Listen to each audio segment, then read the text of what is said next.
Hello, সবাইকে জানাই শুভ তৃতীয়ার প্রীতি এবং শুভেচ্ছা। না আমরা আজকে ঠাকুর দেখতে বেরোয়নি। কি হয়েছে বলো তো, আমাদের মেয়েদের যতই শপিং করি না কেন ঠিক মোমেন্টে এসে কিছু না কিছু কম হতে থাকে। যেমন আমাদের অষ্টমীর শাড়ির জন্যে জুয়েলারি কিনতে ভুলেই গেছিলাম, তাই হঠাৎ করে আমরা জুয়েলারি কেনার জন্য আমাদের একটু পাশের পাড়া মানে আন্দুলে যাওয়ার জন্য দুজনে টোটো ধরেছিলাম। তারপর ভাবলাম লোকাল যে কটা ঠাকুর দেখা যায়, তো রাস্তায় যেতে যেতে যে কটা ঠাকুর দেখতে পাই খুব ভালোই হয়। তো আমরা গেছিলাম আন্দুল বাজার। দেখো আজকে প্রচণ্ড লোকের কিন্তু শপিংয়ের জন্য ভিড়ও হচ্ছিল। এখনও প্রচুর লোক শপিং করছেন, মানে লাস্ট মোমেন্টে লোক শপিং করা ছাড়ছেই না। তারপর দেখো যে জুয়েলারি শপের দোকানে গেছিলাম, মানে কসমেটিক্সের দোকানে প্রচণ্ড ভিড় হয়েছিল।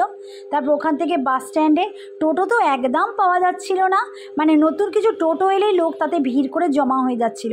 আবার টোটো যাওয়ার রাস্তাটাও চেঞ্জ হয়ে গেছে, তার কারণ বাজারের ওখান থেকে রাস্তা পুরো বন্ধ করে দেয় ঠাকুর দেখার জন্যে। আর এখানে আশপাশে দেখো প্রচুর দোকান বসেছে, মানে হাটের মতো বসেছে আর কি, প্রচুর লোক সেখানে শপিং করতে যাচ্ছে। যদিও মানুষের ভিড় প্রচণ্ড ছিল, কয়েক হাজার মানুষ, কিছু লোক শপিং করতে বেরিয়েছিলেন, কিছু লোক ঠাকুর দেখতে বেরিয়েছিলেন। তারপর আমরা একটা মিষ্টির দোকানে চলে এসেছিলাম, কিছু মিষ্টি কিনেছিলাম, কিনে বাড়ি ফিরেছিলাম। টাটা।